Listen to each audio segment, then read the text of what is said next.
Avant de commencer cet épisode, je voulais te rappeler quelque chose d'essentiel. En course à pied, rien ne remplace la progressivité et un accompagnement pensé pour toi.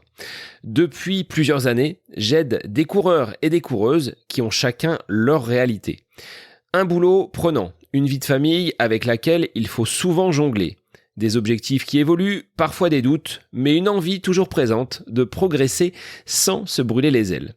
Mon approche, tu la connais. À travers le podcast, elle est à la fois humaine, pédagogique et centrée sur le plaisir.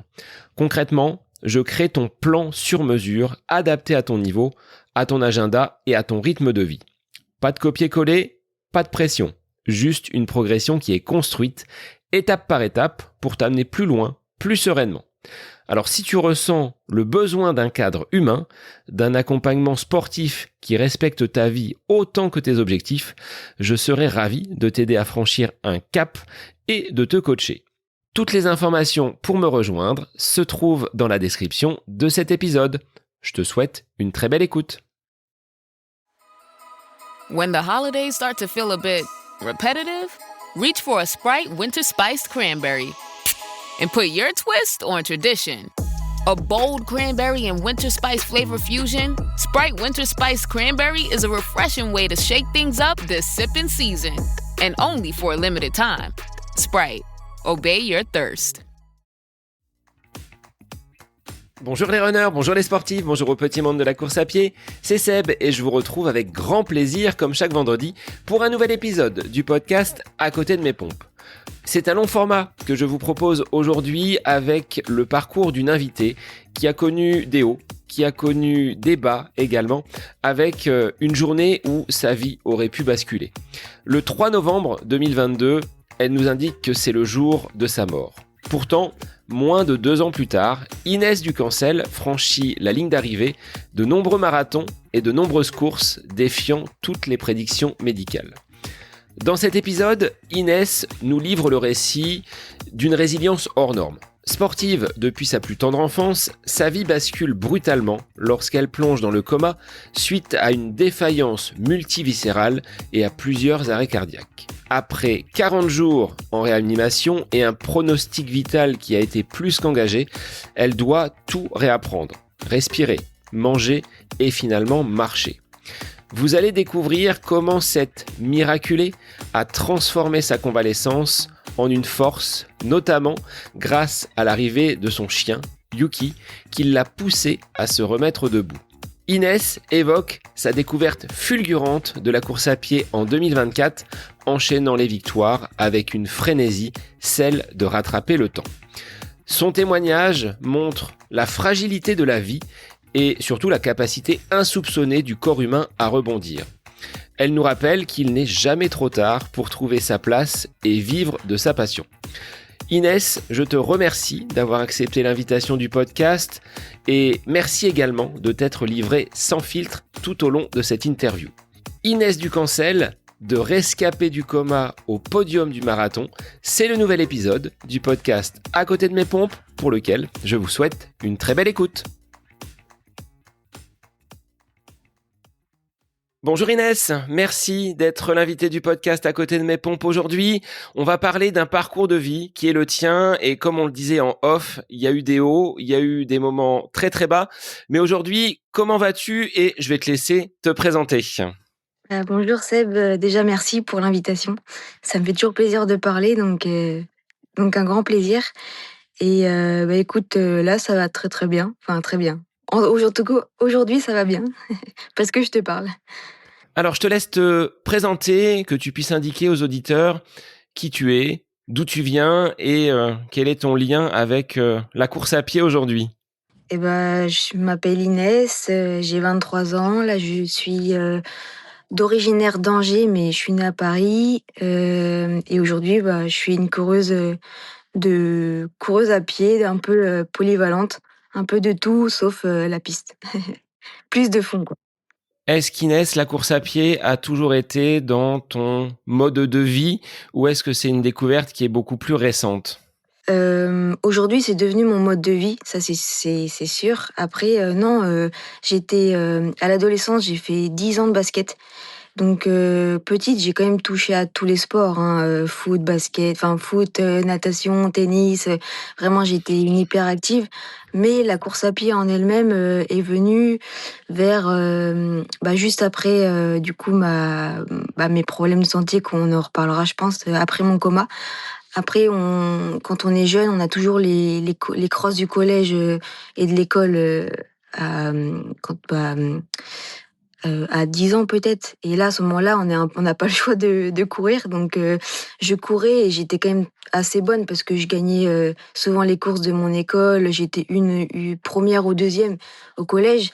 Je crois que j'avais fait en sixième, cinquième championne régionale de cross donc j'avais quand même des facilités mais je détestais courir. Alors moi, pour moi, je comprenais pas la logique de faire des crosses, de se tirer la bourre dans la boue. Moi, c'était vraiment que pour mon équipe. Donc je faisais ça que pour pour le collège et l'école parce que je savais que par équipe, tu dois te donner parce que tu vaux des points et pour les points, les podiums par équipe, c'est ce qu'il y a de plus beau, quoi. Donc je m'étais obligée à courir, mais j'aimais pas du tout. Moi, c'était le basket à fond et là, pour le coup, j'avais un côté ludique dans le basket et le côté collectif, moi, ça a toujours été, quelque chose que je préférais. Donc non, ça a commencé la course à pied il y a seulement, ouais 1 an et demi. Donc avec une montée, on va dire, sur des podiums très très rapides, des Ouais. victoires sur de nombreuses courses. Ça, c'est le côté un petit peu lumière. Mais comme tu l'as dit en préambule, il y a eu une grosse période d'ombre avec une période de maladie, une période de coma dont tu vas pouvoir expliquer un petit peu les raisons. Tout a basculé le 3 novembre 2022, si mes sources sont bonnes. Le soir, le matin même, du 3 novembre, mon père, il me retrouve, vraiment, les yeux en l'air sur le canapé et à ce moment-là, grosse panique. Ma mère n'était pas là parce qu'ils étaient au travail et donc les pompiers arrivent. Ils ont essayé de me réanimer, enfin de me stabiliser parce que eux, c'est leur règlement, hein. Ils peuvent pas m'envoyer à l'hôpital tant que j'étais pas stabilisée. Donc ils ont réussi avec des perfusions de me stabiliser. Mais malheureusement, quand j'arrive à l'hôpital, je me dégrade, profondément et puis, dans la semaine, je fais plusieurs arrêts cardiaques et du coup on me transfère en réanimation et à ce moment-là, s'ensuit un long périple, plus de 40 jours, là-bas, alors que normalement on reste même pas une semaine, parce que mon corps n'arrivait tout simplement plus à surmonter, ce que les réanimateurs essayaient d'entreprendre comme thérapeutique et chaque organe en fait commençait à s'écrouler et quand on essaie de par exemple guérir, mon cœur, c'est mon poumon qui partait. Quand on essaie de guérir mon poumon, c'est mon foie qui rechutait et puis après c'était mon rein et voilà, c'était un engrenage et j'arrivais toujours pas à remonter la pente. Voilà et c'est comme ça. Comment tu as plongé vers cette période de coma, ces multiples arrêts cardiaques? Il y avait des signes avant-coureurs? Tu te sentais pas bien sur les semaines qui avaient précédé? Bah oui, pas bien, j'étais vraiment dans un état, déplorable, hein. Ça fait déjà depuis pour remettre le contexte, j'ai quand même des soucis de santé depuis, l'adolescence, donc depuis mes 17 ans, 18 ans, même pas, 16 ans et ça c'est, mes problèmes physiologiques, donc mes soucis de santé, corporelle se sont, vraiment, intensifiés quand j'ai fait une dépression de l'adolescent. Donc dans une période assez vulnérable qui est, le changement du collège-lycée. Tout simplement parce que, à la fin du collège, forcément, tout le monde va un peu à droite, à gauche, les études sup commencent à venir donc par exemple au basket, l'équipe s'est un peu effritée, tu changes de lycée, tu connais plus personne. Moi, je me suis retrouvée dans une classe, je connaissais plus personne. Tout ça a fait que ça a été, trop de changements. Après dans ma famille, j'ai eu pas mal de soucis. Donc il y a beaucoup de piliers dans ma vie qui ont commencé à s'effondrer et j'ai fait clairement une grande dépression qui s'est manifesté par des TCA, donc je mangeais plus, j'avais plus d'envie parce que tout simplement quand tu plus de goût à la vie, tu plus de goût, au sens propre, donc tu fais plus rien et dites-vous le sport, j'ai dû arrêter parce que les médecins, me disaient que j'étais, trop fragile et mon système immunitaire commençait moi à avoir de lourds dégâts. Ma moelle osseuse commençait à dysfonctionner, donc en fait, à chaque bilan sang, j'avais des globules blancs, presque à zéro. Et il faut savoir que quand on a plus de globules blancs, ça veut dire qu'on a plus de défense, pour les maladies. Donc un simple rhume peut se transformer en vraiment en gros souci de santé, où tu peux te plonger pendant un mois, au lit, quoi. Donc c'était une période qui était très compliquée parce qu'il y a le bac qui est arrivé. Il y a, ce côté, à 20 ans, en fait, c'est une période qui est assez, stressante parce que la vie commence et on doit choisir les études, heu et tout ça a fait que moi j'avais un chemin de vie depuis petite, vraiment prédestiné, tout était câblé, j'avais aucun problème et du jour au lendemain en fait, tout s'est émietté et tout est parti en vrille, quoi. Donc j'avais plus rien et j'ai dû mettre, fin à mon projet depuis mon enfance qui était devenir vétérinaire parce que mes soucis de santé, ils étaient tellement, disons qu'en fait, toute mon année de lycée, j'ai fait, 50 d'hôpital, 50 de cours. Donc c'était presque impossible de et pourtant j'ai quand même réussi à passer mon bac, à l'hôpital, mais ça a été quand même mon seul socle d'appui à ce moment-là pour tenir en vie. Mais ouais, à ce moment-là, c'était très, très compliqué et puis, du coup, ça s'est pas stabilisé parce qu'on essayait de guérir un corps, mais guérir un corps sans guérir une âme, dans tous les cas, si on traite la conséquence et pas la cause, finalement les maux MAUX continueront de s'aggraver et c'est ce qui s'est passé et puis, jusqu'à mes 20 ans où là, j'avais vraiment plus d'énergie pour, bon après il y a eu d'autres, d'autres épisodes comme, le décès de mon grand-père, puis 1 an plus tard, le décès de ma grand-mère. Donc après on a vendu la maison et ça a été une maison moi qui a soutenu toute mon enfance et vraiment j'ai passé des vacances là-bas qui étaient vraiment, fabuleux et puis j'étais à la montagne et la montagne aujourd'hui c'est un peu mon refuge. Donc tout ça en fait, c'est pas enfin dans ma famille, il y avait pas mal de soucis donc cette accumulation en fait de problèmes, m'ont conduit à 20 ans, bah, à m'effondrer sur le plan et sans inconsciemment, hein, parce que ma tête, commençait à je luttais en permanence, hein, mais mon corps a lâché et je suis tombée dans le coma et le corps a lâché, encore plus, en réanimation, quoi. Voilà. Est-ce que tu as des souvenirs de ces moments où tu as basculé dans le coma, de ces arrêts cardiaques? On dit souvent que les gens voient un petit peu, tu vois, ce côté, Ouais. je suis Mmh. hors de mon corps. Est-ce que tu as des souvenirs comme cela ou est-ce que finalement ces 40 jours, tu les as pas vus passer parce que tu étais, endormi profondément? Ouais, mais moi, clairement, là, quand j'ai des parce qu'il faut savoir qu'après le coma, parfois, t'as un peu des souvenirs post-traumatiques. Donc ça revient souvent et c'est aussi un peu le cas qu'aujourd'hui je suis pas vraiment stable parce que parfois, un petit stress peut générer des flashs et c'est vrai que je crois que, pendant les 2 semaines où je suis arrivée à l'hôpital, tout ça, c'est mes parents qui m'ont raconté.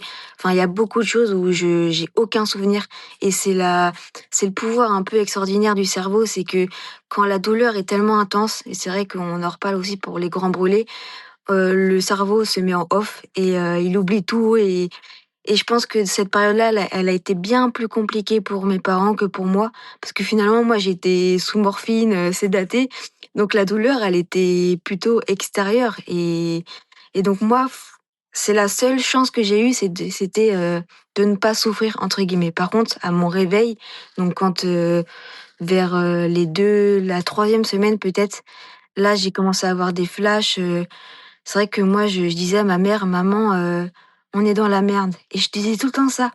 «On est dans la merde» et c'est vrai qu'à un moment donné, j'ai un souvenir où je voyais le monde. En fait, moi, j'étais dans l'espace et j'avais pas, moi, de chemin tracé comme on parle, mais j'étais dans l'espace et je voyais le monde et je voyais, en fait, mes parents, je voyais qu'en fait, le monde, on était dans une merde, mais pas possible, quoi Et et c'est vrai que ma mère, elle dit tout le temps: Tu disais tout le temps: "On est dans la merde" et je comprenais pas pourquoi. Alors j'ai pas fait de psychanalyse pour savoir un peu, ce souvenir-là, mais ouais, c'était les après c'est très vague, hein, franchement, j'étais tellement dans un état, et puis les médicaments n'arrangeaient pas trop les choses parce que je crois qu'à un moment donné, on m'a mis sous kétamine. Alors là, c'était lunaire. La kétamine, tu vagabondes, tu dans un état, mais c'est très éphémère. Donc finalement, non, j'ai très, très peu de souvenirs. Après, non, la lumière comme on attend tous, désolée, mais moi je l'ai pas du tout eu, quoi. Est-ce que les médecins ont été vraiment très très alarmistes au point de dire à tes parents, bah là on peut plus rien faire? Ah ouais, bah, clairement, hein, au tout départ, quand ils m'ont restabilisée. Après, il faut savoir qu'en réanimation, c'est tellement un espace où, tout est très réglementé parce que c'est quand tu vas en réa, tu à 50 de chances de mourir.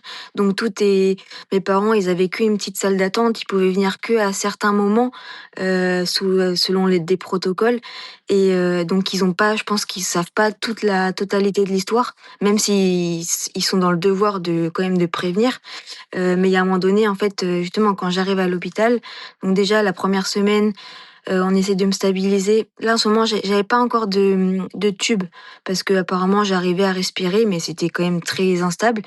Et la première semaine, du coup, c'est là où mon cœur, il tient plus. Donc ils me font, bah, les protocoles pour me réanimer.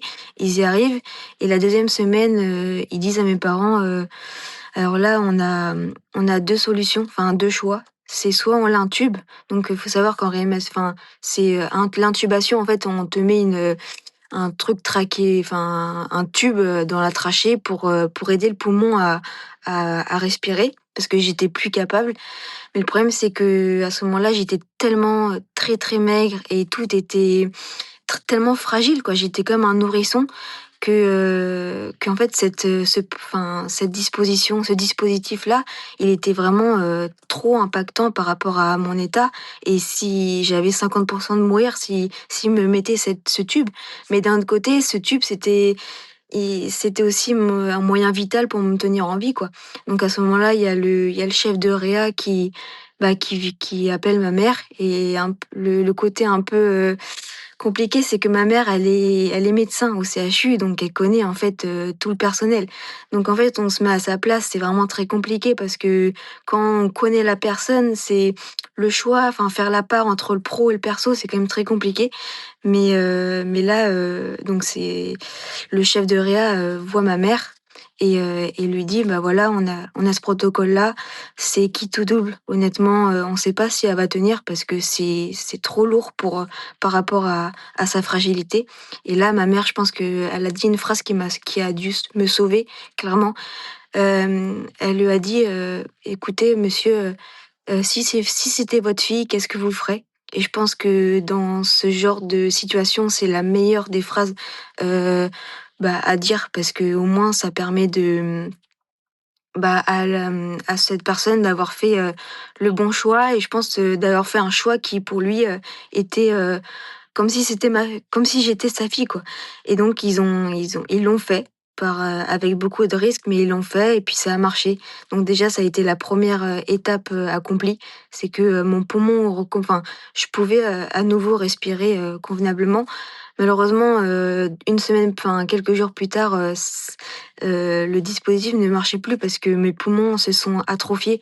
Donc là, il y a une deuxième étape qui a dû se faire, c'est un décubitus ventral. Donc là, c'est un peu des termes médicaux, je suis désolée, mais le décubitus ventral, en fait, c'est on met la personne sur le ventre et en fait, je sais pas qu'est-ce qu'on fait, hein, mais en fait, je pense on l'appuie pour regonfler le poumon et ça, c'est pareil, ça a été, une étape, je crois qu'ils l'ont pas dit à ma mère, à prime abord, mais ça a été, eux, c'était, la chance une chance sur 2 que je tienne en vie parce que c'est pareil, c'est trop fragile par rapport à l'état dans lequel j'étais et finalement, bah, encore une fois, ça a marché. Mais ça a marché quelque temps et après c'est d'autres petits problèmes qui se sont venus, mais au moins à chaque fois j'arrivais à remonter et d'où l'importance aujourd'hui d'être en bonne santé, dans le sens, sportif. parce que si j'avais pas eu cette enfance, de sportif, avant, clairement les médecins ils m'ont dit: «Mais elle aurait jamais pu tenir tout ça, quoi». Donc d'où l'importance de faire du sport, dès le plus jeune âge, quoi. Est-ce qu'on peut dire qu'il y a eu un petit miracle juste avant Noël? Puisque je crois que 2 jours avant Noël, tu es sorti de l'hôpital et tu as pu, finalement retrouver une vie un petit peu plus normale. Bah, le vrai miracle, je pense qu'il était pas en réanimation parce qu'une fois qu'on a réussi un peu à stabiliser tous mes organes, donc ça a été quoi? Ouais, vers le 22 décembre. Malheureusement, c'est mon rein était vraiment trop défaillant et c'est une fois qu'on a réussi à me stabiliser sur le plan pronostic vital que j'ai dû alors je suis sortie le 22 décembre de la ça a été un peu ma renaissance, mais je suis sortie de réanimation le 22 décembre et par contre, on m'a tout de suite transférée en néphrologie parce que, il faut savoir qu'en fait, j'étais mais gonflée de partout parce qu'en fait mes reins ne marchaient plus. Donc ça veut dire que j'étais toujours dans un état, catastrophique parce que, il faut savoir que le rein permet de détoxifier un peu le corps et d'éliminer les déchets et moi, comme il marchait plus, je stockais tous les déchets, les toxines, les éléments, néfastes pour le corps et donc j'arrivais pas à éliminer et j'ai dû, du coup, en néphrologie, j'ai dû faire beaucoup de dialyse. Les dialyses, c'est le protocole pour filtrer son sang. Donc j'étais tous les jours dans des chambres, pendant 4 heures, je m'en rappelle, des chambres froides parce que quand tu filtres ton sang, tu dois être dans un environnement stérile et j'étais dans une blouse à poil sous la blouse, mais j'avais froid, mais j'étais en hypothermie et tous les jours, pendant 4 heures, je faisais ces fameuses dialyses et le soir, on disait: «Bon, on attend demain pour voir si ça a marché» et chaque lendemain, finalement, le médecin, il arrivait et il me disait: «Désolé, mais il va falloir refaire parce que ça a pas marché». Donc je regonflais. Donc je dégonflais, je regonflais chaque jour et ça marchait pas. Et au bout d'un moment, je disais à ma mère, enfin mes parents: «J'en peux plus, quoi. Ça fait 1 mois que je me bats et là, les dialyses, elles marchent toujours pas». Mais j'étais limite, je crois que 2 jours après, je pense, on allait me mettre dans la liste d'attente pour les greffes de reins. Donc non, c'était tout le temps des combats qui réussissaient, puis après c'était une nouvelle épreuve à surmonter et Ouais, tu sors du coma, tu redescends, c'est la dialyse et encore, faut remonter. C'est, up and down en permanence. exactement et ça marchait pas pendant je crois une semaine et là, comme tu dis, le miracle arrive, c'est une dialyse qui se met à marcher. Donc quand on dit se met à marcher, c'est que pendant 2 jours, je continue à dégonfler. Donc on sous-entendait que ça y est, quoi. Et puis dans mon bilan, en fait, on voit des biomarqueurs, donc l'urée et cetera, pour savoir si ça monte ou ça descend. Et là, le miracle se produit enfin. Il y a une dialyse qui fonctionne et donc je commence progressivement à reprendre mon état et à m'améliorer. Donc après, le mot miracle, je trouve que c'est un peu galvaudé, enfin, c'est un peu mis un peu partout, mais là, clairement, enfin, si on reprend le contexte, parce que mes parents sont assez croyants, et pendant ces 2 mois, on a contacté beaucoup de personnes qui viennent de l'univers catholique et tout ça. On a prié, enfin, ils ont prié, et puis ouais, franchement, pour nous, c'est un miracle et on prend ce qu'il y a à prendre dès le premier jour de cette victoire, quoi. Et puis, au fur et à mesure, j'ai pu retourner à la maison en étant «stable» entre guillemets, quoi. Avant les podiums, avant les victoires avec, les chaussures, aux pieds, c'était cette victoire de pouvoir rentrer à la maison et d'être, sorti de cette mauvaise passe. Je le dis honnêtement, mais je crois je me suis mis dans des colères pas possibles à l'hôpital pour dire: s'il vous plaît, il faut que je rentre à la maison». Parce que j'étais même si j'étais stabilisée, mais mon état est resté, je faisais à peine 30 kilos, j'étais dans une chaise roulante, j'avais jamais appris enfin, je savais pas m'asseoir, toute seule. Enfin, il y avait plein de choses qui présageaient que c'était pas le moment de rentrer à la maison.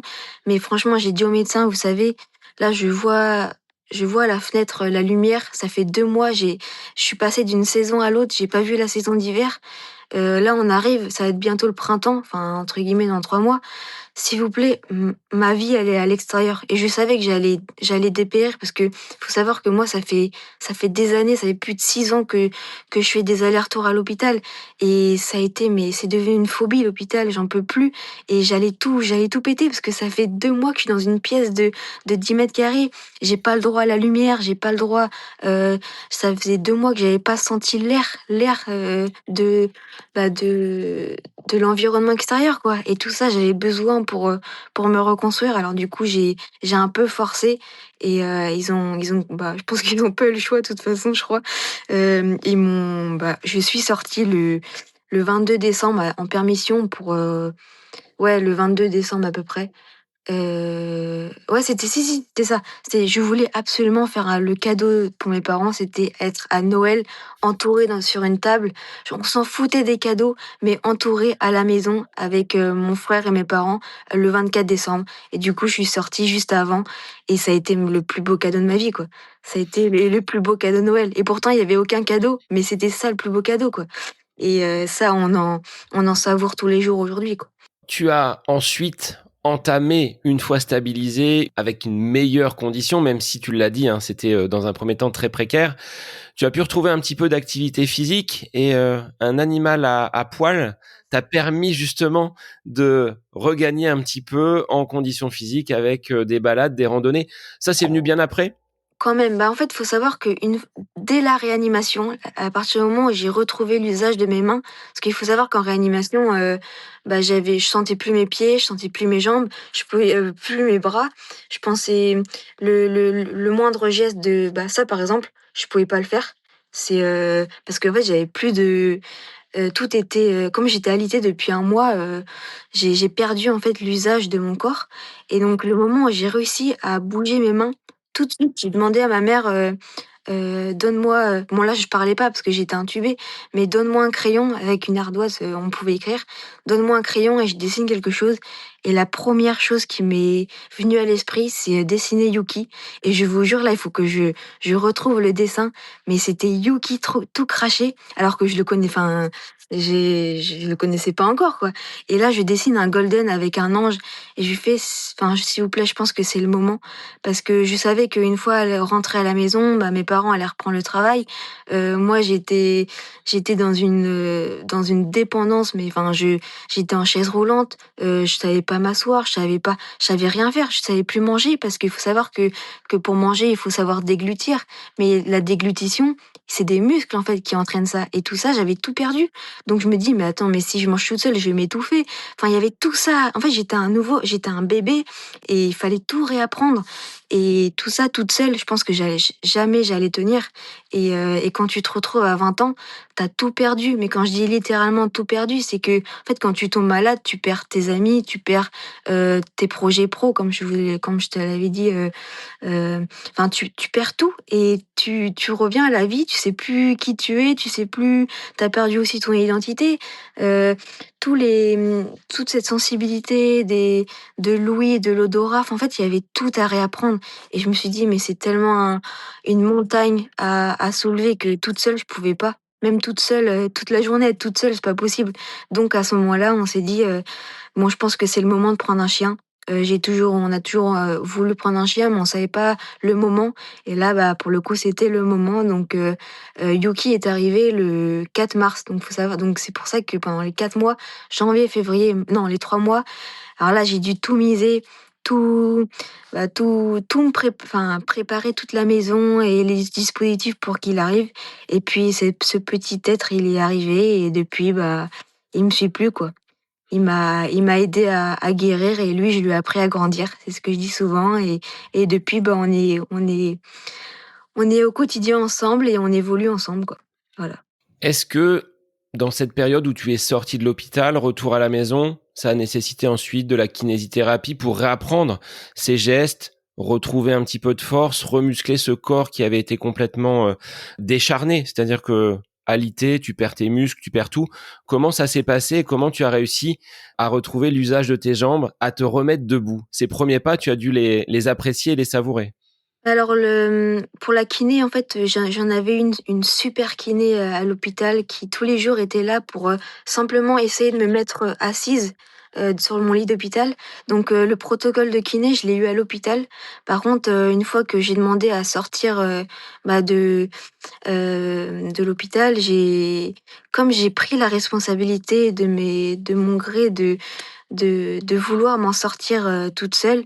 Je me suis dit qu'une fois que j'étais à l'hôpital, je pouvais pas me dire, «Bah, voilà Inès, tu vas redemander de l'aide». Pour moi, redemander de l'aide, c'était remettre un fardeau à à ce personnel médical qui, je pense que, bah, certainement m'ont sauvé la vie, mais ils avaient plus, je pense, le pouvoir, une fois à la maison, quoi. Par contre, comme j'étais dans un état, très très fragilisée, j'avais un dispositif, de soins infirmiers tous les jours. Donc déjà, j'avais, une sonde entérale le soir que je mettais toute seule parce que je m'étais formée un peu, toute seule pour un peu toujours pareil libérer de l'espace au personnel médical. Par contre, j'avais, des piqûres tous les soirs à 18h, je m'en rappelle. Donc il y a une infirmière qui venait à la maison et qui faisait ce protocole. Donc non, malgré que je sois sortie, j'avais tout le temps un lien quand même, dans le personnel, de soins. Mais sinon de kiné et tout, franchement honnêtement j'ai tout fait toute seule. De toute façon quand tu es dans un état aussi bas que comme je l'étais, tu ne peux que progresser toute seule, quoi. Enfin, je me dis après l'étape de la chaise roulante, bah, en fait, c'est l'étape de te mettre assise par terre, quoi. Donc je pense qu'il y a pas vraiment besoin d'une personne pour, heu, pour m'aider à faire ça. Après j'avoue que je recommande pas forcément de faire comme je l'ai fait parce que ça reste quand même, atypique et vraiment, singulier et je pense que si on reprend le contexte, en fait, c'est pas logique, mais on comprend mon besoin de faire ça seule. Après, je recommande pas parce que ça a été, 2 fois plus de travail, 2 fois plus en plus, moi, j'avais un chien à côté, alors je vous imagine pas l'état de fatigue, le soir. Mais moi, ça m'a sauvée parce que quand tu es dans un état, aussi ouais, j'ai même pas de mots à dire, mais tu es dans un état où tu es aux portes de la mort quand même, mine de rien et bah, le seule façon de tenir en vie, c'est d'avoir une responsabilité, de se donner des défis au quotidien, un projet, en fait, enfin, de se donner une certaine, pas estime de soi, parce que c'est pas une question d'ego, mais tous les jours, il fallait que je me dise: «Bon Inès, tu dois te challenger, tu dois faire quelque chose» et ce côté action, c'est dans l'action, en fait, que naît la motivation de continuer son combat. Donc en fait, c'est par cette kiné un peu personnelle que j'ai pu rebondir et chaque jour, en fait, faire mon propre protocole de remontée, quoi. Et ce petit chiot, fallait le sortir, il avait besoin d'aller se balader, donc ça a été, ta rééducation. Là, si je disais ça au médecin, mais dites-vous, Yoki a été je pense que ma reconstruction psychique. Après, forcément, éduquer un chiot, les gens, qui ont des chiens le savent, ça n'est pas éduquer et il y a tout de l'éthologie canine, en fait, à apprendre et à comprendre pour ensuite, le pratiquer et tous les jours, ça a été, un chiot, c'est par exemple, ça doit faire pipi, tous les 2 heures. Donc toutes les 2 heures, tu dois sortir de la maison, aller dans le jardin ou à côté et quand tu es en chaise roulante, que tu sais pas qu'une fois que tu es assis, tu peux pas te remettre debout parce que tu as pas de force, bah, je peux dire c'est à ce moment-là où tu dis: «Putain, en fait, le cerveau, il est tellement créatif» et c'est là où tu uses une imagination de fou pour essayer d'essayer de de tout simplement t'en sortir seul. Parce que c'est pas que Yuki a été une présence et un soutien énorme, et par contre, c'est pas lui qui allait me relever, une fois que je tombe par terre et lui, il était à côté, il savait pas qu'est-ce que je faisais parce que je faisais des gestes, vraiment, tout bout de champ, enfin bref. Mais mais ouais, je sais plus qu'est-ce qu'on disait d'ailleurs, je me suis un peu perdue, mais ouais, il a fallu sortir, quoi. Chaque jour, chaque matin, je me levais, j'avais un objectif en tête, c'était, r donner tout le bonheur possible à mon chien et au moins j'avais cet objectif et je pensais pas à moi, en fait. Je me suis un peu, décentralisée de la maladie, des problèmes et quand tu te décentres, en fait, tu oublies. Enfin, tu peux pas oublier, mais je pense que c'est un moyen aussi de penser à autre chose et de donner une responsabilité sur une autre tâche. Et en donnant à quelqu'un, tu reçois énormément après, quoi. Que ce soit un animal ou un être humain, moi j'ai compris que plus tu donnes et plus tu reçois. On n'attend rien en retour, mais intuitivement et inconsciemment, tu reçois tellement. Et c'est comme ça que moi j'ai pu réapprendre la marche, que j'ai pu réapprendre à, à me remettre debout. Parce que quand le chien il est un chiot, il saute partout et qu'il fait des petites bêtises dans la maison et que t'es toute seule, bah t'as pas le choix en fait. C'est une question de choix. Et là, t'as pas le choix de tuer tous les moyens inimaginables pour te remettre debout, de faire des tours de table, de essayer de monter une marche. Tout ça, c'est des mini défis au quotidien qui te permet de bout à bout retrouver la marche, puis retrouver des petites balades, remonter sur un vélo. Tout ça, moi aujourd'hui, j'ai le souvenir et chaque fois que j'arrivais à une étape, c'est ce genre d'étape, mais je pleurais en sanglots alors que normalement, moi, je suis pas très émotive, enfin à l'époque. Et là, mais c'était des victoires, mais qui vaut bien plus qu'un podium aujourd'hui, quoi. Alors, à quel moment, Inès, tu t'es mise à la course à pied? C'est venu naturellement? Comment tu as découvert cette pratique? Enfin, redécouvert. Parce que tu le disais, au collège, je pratiquais les crosses déjà. Donc du coup, toute l'année 2023, donc de mars à allez, septembre, décembre, j'étais à fond sur ma rééducation, donc ma convalescence. Donc au-delà de la marche, bah, c'est réapprendre tous les gestes du quotidien. Parce que par exemple, se laver, je pouvais pas. Là, j'ai une petite anecdote, mais ouais, c'est une petite aparté. Mais par exemple, quand j'étais dans mon bain, comme je pouvais pas me relever, bah, j'ai dû construire des je sais pas comment expliquer, mais des clés pour, je pouvais pas ouvrir le robinet de mon bain parce qu'en fait, il fallait se lever pour prendre. Donc du coup, là, j'ai dû, travailler sur ma pliométrie, enfin mes pieds du coup, et c'est avec mes pieds que j'allumais et je fermais le robinet. Enfin, c'est des choses comme ça. Par exemple, même se mettre une chaussette. À l'époque, je mettais une demi-heure pour mettre une chaussette. Parce qu'en fait, on se rend pas compte, mais quand tu mets une chaussette, t'es debout, mais t'es parallèle en fait à tes jambes. Enfin, ton buste, il est parallèle à tes jambes. Et donc même ça, je pouvais pas faire. Donc tout ça, en fait, il a fallu déjà réapprendre avant de réapprendre à marcher. Et une fois, donc ça a duré peut-être plus d'un an. On va dire que l'année 2023, c'est vraiment l'année où j'ai éduqué Yuki. Et en même temps, j'ai réappris à faire les gestes, enfin, à me remettre en main sur le plan un peu systémique. Et c'est à l'année, donc où j'ai quand même voulu reprendre les études en septembre 2023. Mais en fait, je me suis rendu compte qu'il y avait un fossé tellement grand entre les bancs de la fac et tout ce que j'avais vécu que j'ai pas tenu. Enfin, j'avais de très bons résultats et tout ça, mais en fait, j'avais un vide de sens énorme. Je me dis, mais à quoi ça sert, quoi? Enfin, j'avais perdu le sens, en fait, de ma vie.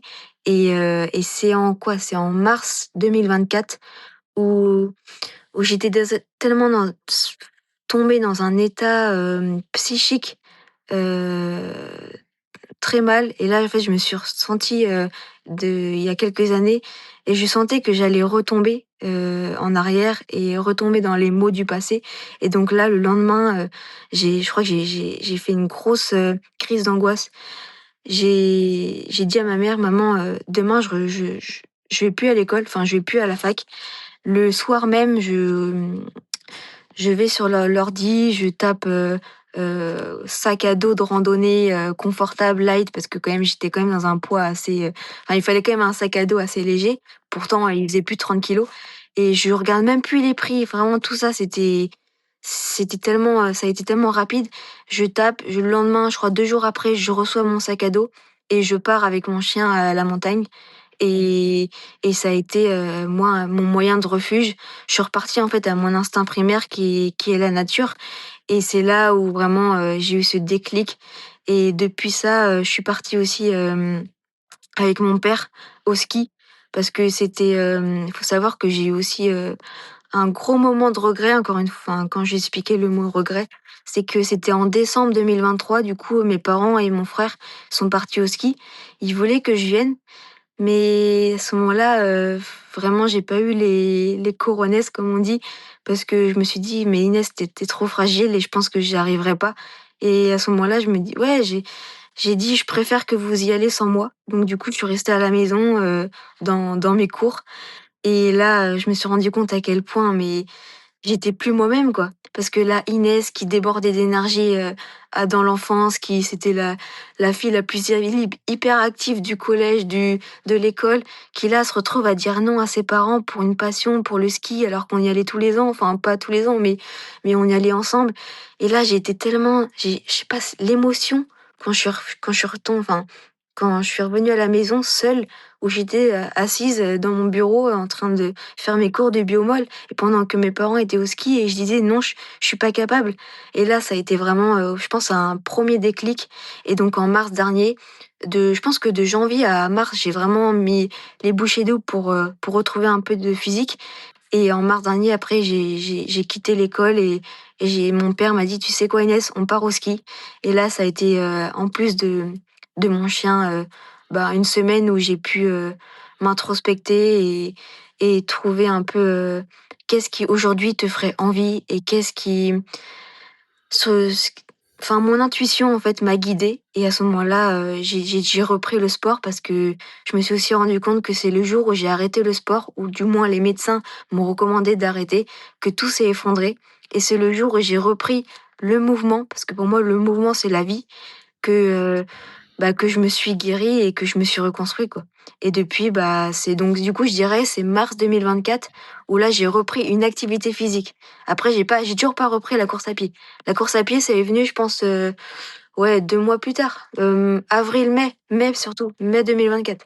Et depuis, eh bien, tu cours pour un peu rattraper le temps. C'est ce que tu mets un peu sur tes réseaux en avant, avec des courses sur lesquelles tu t'es aligné. Est-ce que tu étais attendu? Non. Tu remportes brillamment un premier trail en septembre. Et ensuite, du côté de Nantes, du côté de Saumur, du côté de l'ultramarin, il y a eu de belles réussites. Comment tu peux expliquer cette frénésie de compétition? Là aussi, hein, on est un peu sur une personnalité qui a envie de croquer les chronos, croquer les dossards. Et tu avais envie de, comme tu l'as dit, rattraper ce temps. Bah ouais, du coup, depuis mai 2023, j'ai repris progressivement. Bon, au départ, c'est des randonnées, puis après, je me dis, putain, en fait, les randonnées, c'est long, quoi. Et je me dis, comment tu peux rendre les balades avec Yuki et rendre ta journée productive en étant, ouais, en donnant ta journée productive. Et là, je me suis dit, en fait, t'as juste à aller plus vite. Donc, en fait, de jour en jour, au lieu de marcher, je commençais à trottiner. Là, je me dis, putain, t'as gagné plus de 5 minutes, c'est cool, tu peux faire autre chose après, quoi. Et de jour en jour, en fait, je recommençais à courir. Et il y a un moment donné où je me dis, tu sais quoi, Inès, tu t'achètes une montre et tu vas te taper le tour du quartier et tu regardes. Et en fait, je me suis rendu compte que progressivement, ouais, je reprenais mon niveau. Et je me dis, putain, en fait, le corps, il a une belle mémoire, hein, parce que franchement, ça fait même pas un mois que j'ai repris et je recommençais à redevenir la fille que j'étais, tout simplement. Donc, juin, juillet, août, là, ça a été une grosse période où vraiment j'étais à fond. Donc, faut savoir qu'en fait, tout le monde pense que je reviens du jour au lendemain, j'ai gagné les courses, mais non, quand même, de mars quand même à août, j'étais en sport hyper à fond, quoi. Alors, je faisais pas de course à pied comme aujourd'hui, mais j'étais dans une activité physique qui me permettait d'avoir quand même un socle d'appui.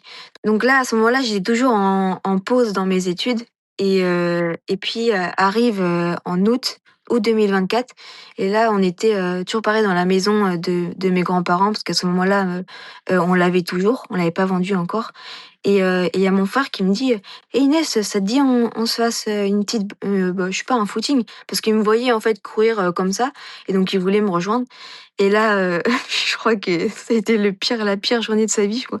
Parce que enfin pas la pire journée, mais il arrive vraiment, il était sec, il était dégoulinant et j'ai dû l'attendre pendant 5 minutes à la fin et il me fait: «Non mais Inès, tu sais que» parce que lui il habite à Lille.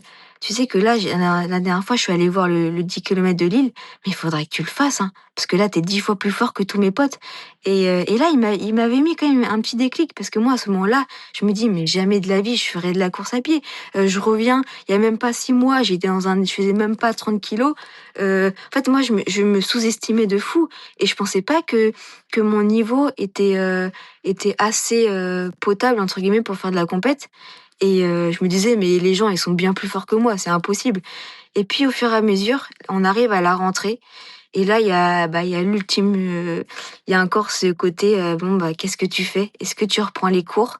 Est-ce que tu retournes dans ce métro boulot dodo et tu sais pas où tu vas aller? Ou est-ce que tu tentes, une course comme ça pour voir, pas forcément pour tout de suite me dire, «Putain, tu vas faire une carrière et tout». Non, juste pour essayer de concrétiser un peu tout mon chemin parce qu'il fallait je pense que pour toute cette histoire-là, il fallait un point final. Il fallait que je passe à autre chose et que je tourne la page. Mais pour tourner la page, il fallait que je fasse, je sais pas, un nouveau défi qui me tienne à cœur. Et pour moi, la plus grande des victoires, ça a été oser prendre un dossard. C'est même pas gagner, c'est oser prendre un dossard parce que j'avais tellement plus confiance en moi, plus d'estime de moi avec tout ce qui s'est passé que mettre un dossard, ça a été une trop belle victoire. Et du coup, c'était la première semaine de rentrée. Je fais un fameux trail à côté de chez moi, Saumur-Champigny, que je me souviendrai à tout jamais. C'était un 18 kilomètres, je crois. Et à ce moment-là, déjà rien que sur la ligne d'arrivée, la ligne de départ, pour moi, c'est bon, j'avais gagné, quoi. Et il s'avère que je termine 4e scratch et première féminine. Et en fait, cette course-là, ça a été un peu, le fait d'avoir osé cette première course a un peu ouvert toutes les portes d'entrée vers d'autres. Et puis c'est un peu un engrenage, un effet boule de neige qui font que chaque week-end maintenant, depuis ce jour-là, j'ai commencé à m'aventurer à droite, à gauche, à côté de chez moi. Et après, bah, ma mère forcément a dit: «Bon Inès, qu'est-ce que tu fais? Est-ce que tu reprends l'école?» Ou enfin voilà, elle était c'est le rôle de maman, hein, elle voulait pas me dire, enfin: «Qu'est-ce que tu vas faire maintenant?» Et je lui ai dit: «Tu sais maman, je pense que ces années-là, je pense pas que j'aurai les mêmes jambes à 30 ans qu'à 20 ans et je pense que c'est le moment aussi, après tout ce que j'ai eu, de faire un peu des gap years, donc laisse-moi un an pour voir», parce que là, il faut savoir que je pense que j'étais à ma 4e course, 4e victoire et les gens autour de moi me disaient: «Putain, mais Inès, franchement, tu as un potentiel, hein». Et moi, mais je pensais pas du tout, quoi. Et au départ, je les croyais pas et au fur et à mesure des courses, parce qu'au départ, je me dis: «Bah, c'est de la chance». C'est de la chance, c'est des courses au saucisson, voilà, tout le monde sait que c'est pas comme ça que tu vas un peu, t'évaluer. Et du coup, je fais mon premier semi-marathon. J'attends le semi-marathon. Du coup, je dis à ma mère, «Voilà maman, le semi, c'est le 3 novembre, donc c'est le jour de ma mort et je pense que ce jour-là, si j'arrive à le gagner et si j'arrive à atteindre mes objectifs, laisse-moi un an pour voir, pour voir, enfin laisse-moi un an pour vivre, ma passion et voir si déjà stabiliser sur le plan, santé mentale, j'arrive à à me reconstruire». Parce que je pense que je m'étais reconstruite, un peu avec parcimonie parce que déjà 2023 j'avais mis toute mon énergie pour éduquer mon chien et 2024 en fait j'avais pas eu le temps de me reconstruire sur le plan, personnel et je pense que c'était le moment et du coup pendant un an, je me suis laissé le temps pour voir, donc j'ai mis toujours mes études de côté et là, je me suis laissé le temps, pour voir où j'allais, j'allais atteindre et donc ce 3 novembre-là, j'ai fait le semi de la Baule en 1h16. C'était mon tout premier semi, sur la route et donc faut savoir que 1h16, c'est niveau national N2, c'est ce qu'on me disait. Moi, je savais tout ça, je connaissais pas du tout, hein et on m'a dit: «Mais niveau N2 pour ton premier semi, Inès, faut que tu fasses quelque chose là». Et donc là, ma mère, forcément mes parents étaient vraiment derrière moi parce que ils ont compris que j'avais peut-être, quelque chose à faire là-dedans et donc depuis, bah, j'en suis là, quoi. Alors derrière, il y a eu un semi également du côté de Nantes où tu, finis, Ouais, bah, 1re. après, je crois qu'il y a une vingtaine de courses après, enfin, c'est C'est limite une frénésie de course. Tu as besoin et tu te disais, hein, de prendre des dossards, chaque semaine tu avais une course. Est-ce que c'était pas trop d'ailleurs? bah, avec du recul, tout le monde dirait que c'est beaucoup trop et même aujourd'hui, hein. Mais après, je pense qu'il faut si on remet le contexte, déjà, c'est ma première année. Je pense que tout le monde, la première année de compète est à fond parce que tu découvres tout et puis moi, le 2e point, c'est que comme je gagnais à chaque fois et bah, tu deviens addict, en fait, de la victoire. Pas tellement, enfin, je m'en fous de gagner, mais la satisfaction après tout ce que j'ai vécu, ce moment où on t'applaudit, où où on te dit: «Inès, c'est génial ce que tu fais» et que après le soir même, tu vois des messages et grâce à toi, voilà, on est super motivés et j'ai même aidé des familles, parce qu'il y a un fils qui est enfin, une famille, où sa fille, la mère d'une petite fille qui avait atteint d'une leucémie et qui voit parce que j'avais mon t-shirt, rescapé du coma et qui me dit: «Heu, grâce à toi, bah, on y croit encore et on se bat et tout» et tout ça, en fait que c'était un peu moi, mon devoir à moi de mettre des dossards et de faire des courses et moi, ça a été un bonheur, mais à chaque week-end et c'était un peu le petit bonheur, le petit boost d'énergie qui me permettait de tenir, en fait. Parce que quand on n'a pas d'entraîneur, on n'a pas de coach, en fait, moi, je m'entraîne pas la semaine. Enfin, c'est pas que je m'entraîne pas, mais j'ai jamais appris à m'entraîner, je courais simplement et du coup, le fait d'avoir des courses, c'était aussi un moyen pour moi de m'entraîner à ma manière, quoi. Parce qu'avec les autres, c'est toujours plus cool que toute seule et cette émulation aussi des courses où tu fais des rencontres, parce que quand tu fais des courses, du coup, tu te mets en mouvement et les mouvements, c'est les rencontres, c'est les interactions et comme ça, après, tu crées une sorte de petite communauté autour de toi et c'est incroyable. Enfin, je sais pas comment expliquer, mais les jours de course, je pense qu'il y a pas une personne qui termine la soirée, triste, quoi. Tu peux pas être triste après une course. Même si tu pas réussi ton objectif, pour moi, tu peux pas être triste parce que tu as mis un dossard, je sais pas, tu t'es challengé et tu t'es dépassé et il y a que dans le dépassement de soi qu'on peut se connecter à soi et moi, ce côté connexion, c'était vital pour me reconstruire, quoi. Donc ouais, c'est une frénésie en soi, mais quand on connaît mon passé et le contexte, je pense que j'en avais besoin et j'ai aucun regret parce que sans ces courses-là, j'aurais pas pu avoir ces opportunités de rencontres, de, de marques, d'invitations à des courses. Parce qu'il faut savoir qu'en fait, les courses que j'ai faites, mais jamais j'avais programmé ça.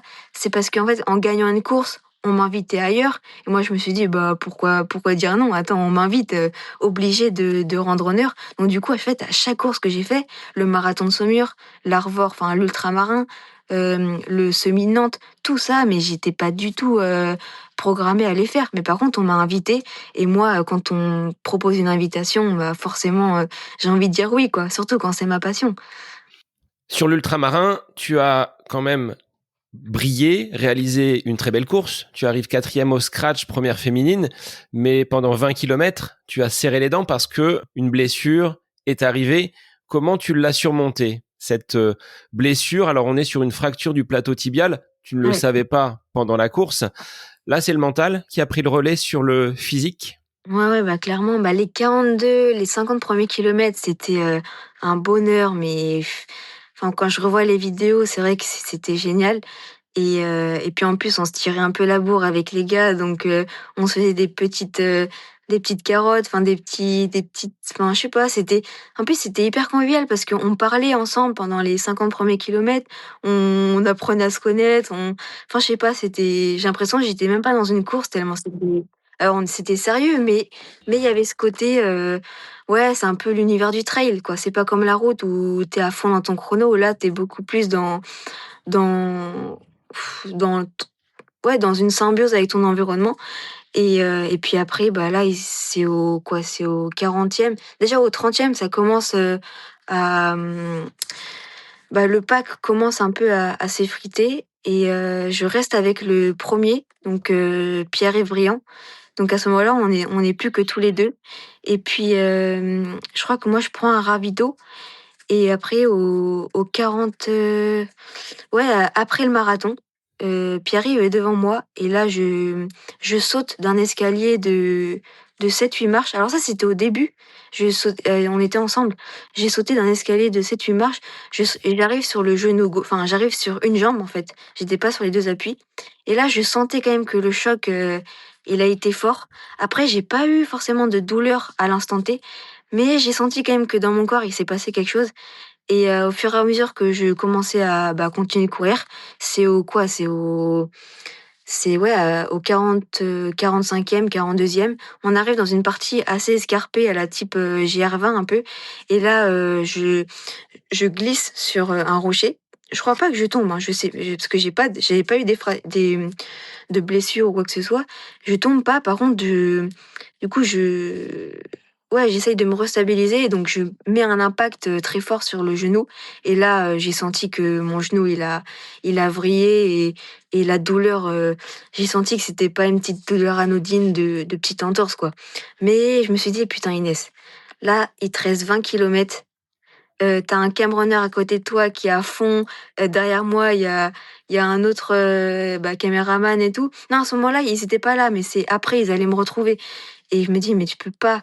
Et là, tu as tous les gens qui t'encouragent. Tu as fait tout ce chemin cette année. Il te reste 20 kilomètres. T'as fait plus de 40 kilomètres. Tu peux pas dire j'arrête. Et puis à ce moment-là, j'arrivais quand même à continuer à courir. Donc j'étais peut-être moi c'était 12 à l'heure, hein. C'était vraiment très lent, enfin, par rapport à ce que je faisais. Mais j'arrivais quand même à maintenir un rythme. Et, et j'avais très très mal, hein. C'est vrai qu'au fur et à mesure que je courais, je me disais, bon, la douleur, elle va passer, elle va passer, elle va passer. Et elle passait pas du tout, elle s'intensifiait. Mais je sais pas ce qui... Franchement, honnêtement, avec du recul, je sais pas qu'est-ce qui m'a poussée, mais ouais, mentalement, j'ai dû trouver une ressource. Vous savez, la fameuse pain cave où tu essayes de piocher dans, dans cette résistance à la douleur. Et donc là, j'ai essayé de trouver des moyens pour penser, pour penser à autre chose. Et puis surtout, c'est les encouragements. C'est qu'en fait, tout au long de l'ultramarin, comme on est près de la côte, et il y a toujours du monde pour t'encourager. Et tout le monde disait, allez Inès, alors qu'il me connaissait même pas, hein. Il m'applaudissait, il m'encourageait avec mon nom.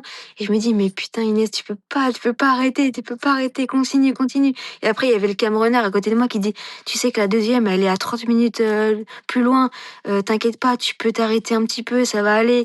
Et du coup, j'essayais de reprendre mes émotions, être très très lucide sur le plan de course.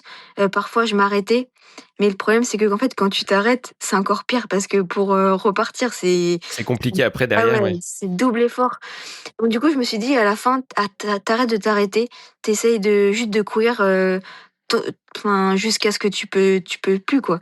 Et je me dis que enfin, je crois que l'ultramarin, c'est quoi? C'est 59 kilomètres précisément. Au 57, au 58, je disais au Runner, c'est terminé, je peux plus.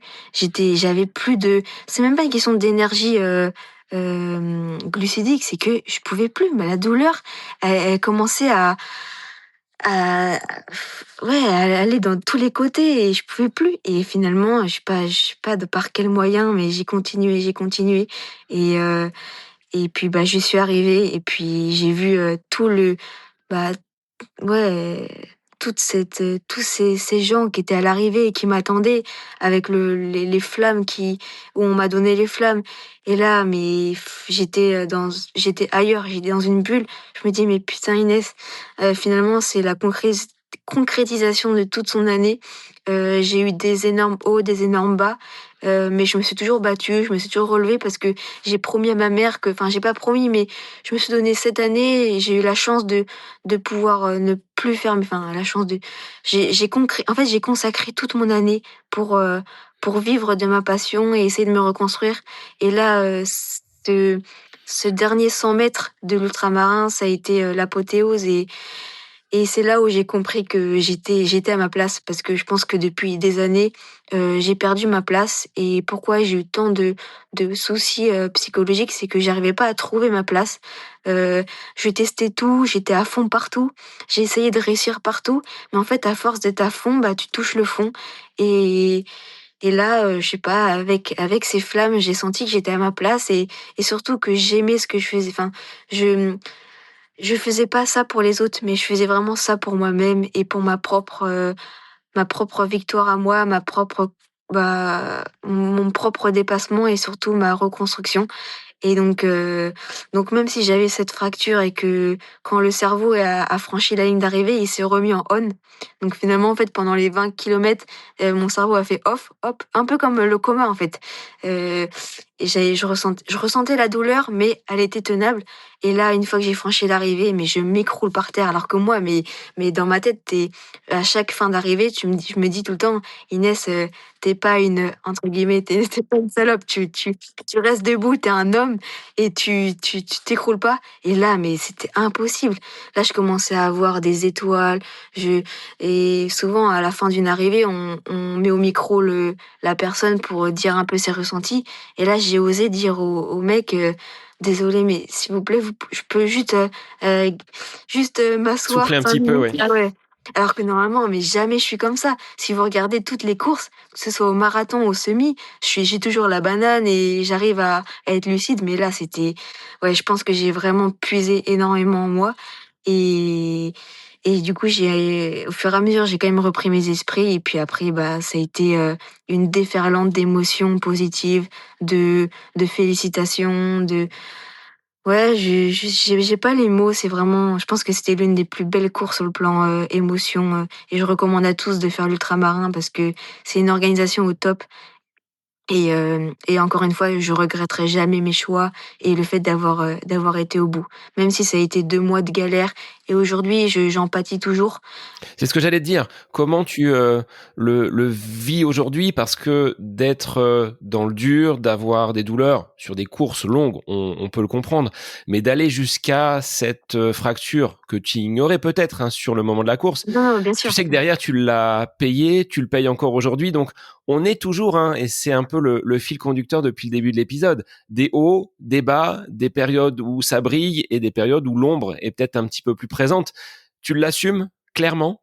Bah, la première fracture, honnêtement, je l'ai assumée parce que je savais à l'arrivée que j'allais fortement, enfin, je savais pas que j'avais une fracture, mais que j'étais dans un état tellement lamentable que les 2 mois d'été, je savais que j'allais les faire en rééducation, quoi. Mais l'intensité des émotions et la responsabilité que j'ai eue à finir la course, c'était un choix volontaire. Et il faut savoir que quand la douleur et la souffrance, elle est pas subie, mais elle est choisie. Pour moi, ça a rien à voir et la convalescence est 10 fois plus productive après. En fait, je savais que j'allais revenir parce que j'avais pris ma responsabilité et de ouais, enfin, en fait, tout était sous ma responsabilité et donc si j'ai pris la responsabilité de terminer la course, je prendrai la responsabilité de faire une pause et de me rétablir, avec la patience que mon corps, me permettra et je prendrai mon temps quoi qu'il en soit. Et en fait, il s'est avéré que tout l'été, bah, j'ai fait plus de 1 000 kilomètres à vélo, j'ai tout fait pour revenir au top et mi-septembre, alors forcément, j'avais les France de semis que j'ai pas pu faire, donc ça a été une première frustration. Mais le 28 septembre, je me suis dit: «Bon, on va tester sa forme». C'était juste, je voulais accompagner un ami et en fait, la première course que je fais, mais vraiment en mode, enfin, c'était comme si j'étais en zone 2 quoi. J'étais vraiment très, très bien. J'étais pas, au-delà de mes limites et pourtant je fais le semi en 1:15. Donc ça s'avère que cette pause-là, elle a été, bah, bénéfique pour, bah, pour la suite et moi j'y crois fortement depuis mon coma. Je crois fortement au destin et quand le corps, t'alarme par une blessure, c'est qu'en fait, la charge a été trop forte forcément et que t'avais besoin de cette pause et je pense que moi, comme consciemment j'arrive pas à me reposer, bah, c'est le corps qui choisit à ma place et ces 2 mois de pause, je pense qu'ils ont été bénéfiques pour la suite et disons que pour quelqu'un qui fait volontairement des pauses, moi j'ai l'impression que c'est mon corps qui me crée des blessures pour me forcer à me reposer et pour repartir de plus belle. Donc finalement, bah, après le recul, ça fait chier, hein, franchement, parce que 2 fractures en 4 mois, tu te dis: «Il y a un problème». Avec tous les efforts que j'ai investis. Alors la première fracture, j'ai vraiment tout donné pour revenir donc enfin, je comprends que je suis revenue enfin, vite et j'ai «assumé» entre guillemets cette rééducation. Par contre, la deuxième fracture, ça a été un peu la goutte d'eau de trop. Et c'est vrai que pendant un mois, j'ai pas du tout été aussi disciplinée que la première. J'ai tout arrêté parce que là, je me dis, c'est pas possible. Avec tout ce que je fais, mais sur le plan, pas tout ce que je fais, j'en fais trop. Tout ce que je fais sur le plan prendre soin de soi, parce que c'est vrai que j'avais jamais appris à vraiment prendre soin de moi. Cette année, en fait, moi, je courais, tout ce qui est récupération, tous les conseils qu'on nous dit, mais tout ça, mais moi, je suis à tout l'inverse de ce qu'il faut faire, quoi. Les bottes de compression et tout ça, j'avais pas. Je récupérais, enfin, je dormais plutôt pas forcément très bien. Je mangeais pas, il y a des fois, je mangeais pas forcément ce qu'il fallait. Enfin, tout ce qu'il fallait pour optimiser et tout ça. En fait, je disais, de toute façon, ça sert à rien. Moi, j'ai fait un coma, j'ai réussi à remonter toute seule. C'est pas ça qui va me rendre plus forte. Et finalement, je me suis rendu compte qu'en fait, plus tu avances dans le niveau, plus tu as besoin de ces outils pour performer. Donc là, en fait, depuis cet été, j'ai vraiment optimisé ma santé, que ce soit récupération. J'ai pris du poids parce que quand même, j'avais peur d'avoir un REDES parce que qui dit fracture, peut-être qui dit carence. Et finalement, mes bilans étaient très bien. Là, j'ai refait un bilan sang, j'ai revu mon médecin. Il m'a dit, franchement, vu comment tu as récupéré sur ta première fracture, tes apports sont très bons et que t'as pas un problème par exemple, de fixation de calcium. Parce que moi, j'avais peur, parce que comme j'ai un syndrome de l'intestin irritable, j'avais peur que même si mes apports étaient bons, Que ce soit mal assimilé, ouais, finalement. exactement. Ouais. Et ça, j'ai eu déjà des gros soucis, il y a quoi? Il y a quelques années. Je mangeais beaucoup et j'arrivais pas à assimiler, donc là, j'avais peur que ce soit ça. Et finalement, pas du tout. J'arrive à prendre du poids, j'arrive à me renforcer, j'arrive à bien récupérer. Donc franchement, il y a pas de signe d'alerte. Par contre, c'est ce qu'il m'a dit. Cette fois-ci, Inès, peut-être que tu as moins borné, parce qu'il faut savoir qu'à l'époque, enfin cette année, j'ai quand même énormément fait de volume. Peut-être pas beaucoup d'intensité, mais beaucoup de volume. Donc là, je me suis dit, bon, bah, tu reprends cette année, tu vas changer ta stratégie, tu vas faire pas beaucoup de volume, mais beaucoup d'intensité. Et finalement, bah, encore une fois, c'était trop, quoi. J'arrive pas à doser. Et donc, cette fois-ci, c'était, je pense, parce que comme j'étais en prépa 10, c'était trop d'intensité parce qu'il faut savoir que quand même que je reste novice dans le milieu. Ça fait que 1 an que je cours et faire des intensités aussi hautes, mon corps, je pense qu'il avait pas, il connaît pas et il a pas réussi, je pense, à bien s'adapter. Et donc, je répète avant le 10 km de Rennes et je me refais une fracture à la hanche. Tout simplement, je pense que le début de saison a été trop intense. Pas forcément trop en charge, mais trop intense sur le plan allure et ouais, et puis et trop raccourci, je pense. Aujourd'hui, tu t'entraînes seul, ce que tu disais tout à l'heure. Là, j'ai repris un coach. C'est pour ça que j'ai déménagé. Comme je vous ai dit, j'ai tout optimisé de septembre. Donc, Oui. j'ai voulu reprendre une structure, donc un club, un coach. Donc, je suis partie à Nantes.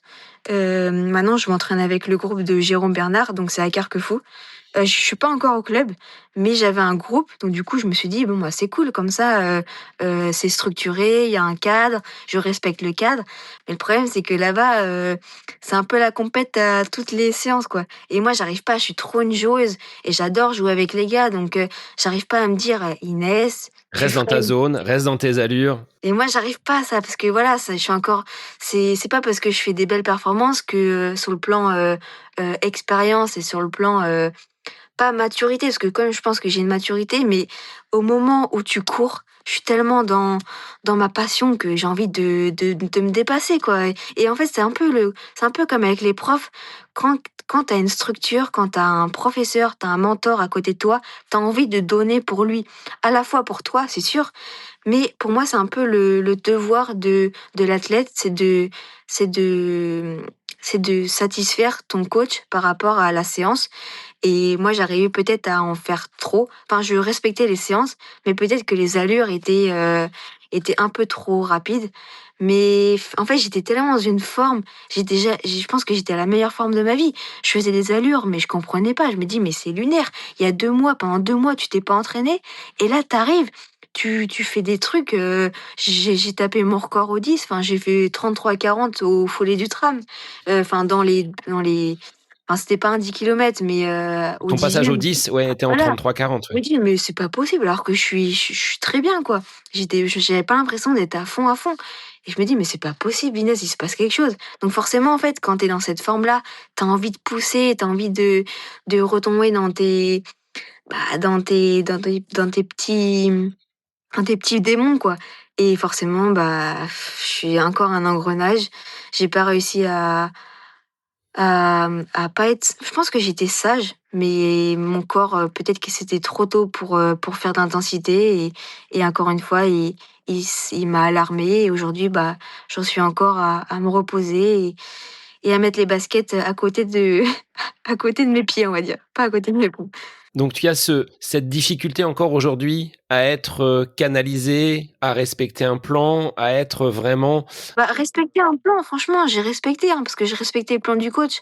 Après, non, je pense qu'aujourd'hui, c'est encore le début. Ça, c'est encore une fois, hein, ça fait 1 an, un peu plus d'1 an que je cours, donc il faut trouver le juste milieu, il faut trouver son entraînement ou son programme, son plan qui soit adapté à ce qu'on est capable d'assimiler et de supporter mentalement et physiquement et je pense que ça, c'est un travail de longue haleine, hein, moi, je pense que j'ai pas eu d'échec sur le plan, course, performance parce que pour moi, à chaque fois que je m'aligne sur une course, pour moi, j'ai toutes les courses que j'ai faites, j'ai réussi sur le plan personnel.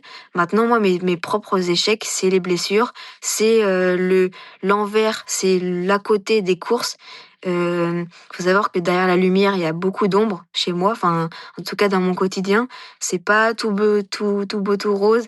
Il y a encore beaucoup de choses à apprendre parce que c'est bien beau d'avoir du savoir, mais pour moi, si t'as pas la connaissance, en fait, tu vaux rien. Tu restes un débutant et c'est ce que je suis aujourd'hui, hein. Je le dis et je le répète, j'ai encore très peu d'expérience et tant que j'ai pas l'expérience de la course à pied, je peux pas me fixer des limites. Il faut d'abord que je les atteigne, pardon. Je pense, après il y a certains, ils sont pas comme ça, mais aujourd'hui, en fait, à force de me blesser, je commence à les connaître et maintenant, bon, la première fois, je me pète, je fais trop de volume. Deuxième fois, je me pète, je fais trop d'intensité. J'espère, Inch'Allah, que Qu'il n'y aura pas de troisième fois ou qu'il n'y en aura pas. ouais, mais en tout cas, que la troisième fois, j'arriverai à trouver une stabilité, quoi, entre un dosage. De toute façon, le poison, c'est la dose, hein et ça, je dis enfin, c'est ce que j'ai compris et maintenant, il faut que je trouve un équilibre et un dosage, même si c'est compliqué, hein. Et je me dis que de toute façon, de tout être vivant, enfin tout être humain, on est dans cette dualité de grand et de petit, de forme, pas forme. Et cette oscillation, pour moi aussi, il faut que je la respecte. Parfois, j'ai trop tendance à vouloir, enfin dans ma vie, je pense que j'ai trop voulu écouter et dire putain Inès, t'es trop dans le tout ou rien et arrête, il faut que tu sois stable. Mais peut-être que parfois, il y a des personnalités qui sont comme ça et il faut pas forcément se changer mais s'adapter et apprendre à vivre avec tout en trouvant des clés, mais adaptées à soi, quoi. Je pense que je serai toujours cette personnalité de toujours se donner à fond et cette personnalité aussi où parfois tu as des grands bas parce que quand tu touches très, très haut, parfois je pense que la redescente, elle est proportionnelle à ça. Mais quand tu as trouvé des petits tips pour, réussir à toujours remonter la pente et peut-être que c'est comme ça qu'il faut vivre, hein. Après, je dirais pas que c'est hyper important de trouver une stabilité, ça c'est sûr. Maintenant, il y a stabilité et homéostasie et pour moi, c'est pas pareil et donc voilà, maintenant j'espère que plus tard, j'apprendrai de mes leçons et que je repartirai avec un bon plan, sur le plan, psychologique et physio, quoi. Sur le plan psychologique, est-ce que tu as pensé à faire appel à un préparateur mental pour peut-être gérer ces moments peut-être d'euphorie parfois et de grande descente? Oui, mais j'étais déjà suivie par un psy, hein, ça fait des années d'ailleurs que je suis suivie. Et moi, déjà, il faut savoir que, prépa mentale, je pense que c'est pas pour me jeter des fleurs ou quoi que ce soit, mais le fait d'avoir vécu tant de choses dans ma vie, ça me permet aujourd'hui d'avoir ces clés. Je pense qu'un préparateur mental peut avoir. C'est-à-dire que j'ai parlé, hein, à de nombreux prépas et souvent ils me disaient: «Tu sais Inès, franchement, j'ai pas beaucoup de choses à te dire, ne serait-ce que, que essayer de trouver dans ton histoire des choses qui permettent de remonter la pente. Et c'est ce que je pense que j'arrive à faire à chaque redescente. Mais c'est vrai que ouais, peut-être que ça serait cool sur le staff, parce que en fait j'essaye de créer peut-être un staff autour de moi, au-delà du kiné et du soutien médical. Peut-être que ouais, un soutien mental, ça serait cool. Après, j'ai déjà un psy, hein, donc je le vois pas souvent, c'est vrai. Parce que moi, je pars du principe que la seule personne qui va te sauver, finalement, c'est toi-même. Je l'ai vu, hein, les médecins m'ont peut-être aidé, m'ont peut-être soutenu. Mes parents, c'est pareil. Ils essayent de me sauver, mais j'ai beau leur dire, vous savez, la seule personne, c'est pas à vous de me sauver. Vous êtes là pour peut-être me soutenir. Et déjà, c'est une énorme victoire d'avoir des personnes soutenantes. Mais la personne qui va réussir à se relever, à trouver ses propres clés, c'est soi. Et, et un préparateur va peut-être te guider, mais va jamais trouver ses clés. Et là, c'est à toi de t'introspecter et dans l'analyse profonde de toi et d'apprendre à te connaître. Je pense que là, on a souvent peur de l'inconnu, mais c'est pas qu'on a peur de l'inconnu, c'est qu'on a peur de se connaître nous-mêmes. Et il y en a beaucoup, je pense, qui n'ont pas assez appris dans leur vie ouais, à connaître sa valeur et sa personne. Et moi, je pense que avec tout ce que j'ai eu, j'ai tellement essayé de comprendre d'où venaient mes mots MAUX. Et aujourd'hui, ouais, je pense que j'ai une très très grande introspection sur moi et cette introspection me permet de trouver ces clés pour rebondir toujours plus haut. Alors sur l'année 2026, parce que là on va se projeter, hein, on est au début du mois de décembre, quels seront finalement tes objectifs pour l'année à venir? Est-ce que ça va s'orienter vers le trail? Parce que tu l'as dit depuis le début de l'épisode, le côté montagne, le côté balade, ça t'attire quand même un petit peu? Ou est-ce que tu as envie d'aller baisser ces chronos? Parce que je voyais là du côté de Saumur, une préparation vraiment en dilettante, un marathon en 2h39 au feeling. Donc là, je pense qu'avec les chronos et un entraînement structuré, ça va pouvoir descendre. Feeling, c'est abusé parce que je reviens pas de 6 mois de vacances. Ça fait, je crois qu'avant le marathon, j'ai dû faire une quinzaine de courses. Donc tout ça, en fait, mine de rien, on se rend pas compte, mais ça entraîne le corps. Après, oui, il s'est passé encore des soucis familiaux, je crois, avant mai. Enfin, je crois que le marathon, oui, c'était le 11 mai, fin avril, début avril, j'étais dans un état, une période très très compliquée pour moi, donc je m'étais pas beaucoup entraînée. Et il s'avère que je rencontre une personne qui m'invite. J'avais déjà le semi de Nantes en ligne de mire parce qu'on m'avait invité. Donc je fais le semi de Nantes. Je pense que ça me remet un peu de peps, alors que je m'étais pas du tout entraînée. Et pourtant Dieu merci. Enfin, je sais pas comment j'ai fait, mais j'ai fait quand même un sacré, une bonne course, quoi, tout simplement. Et après, du coup, ça m'a un peu relancée.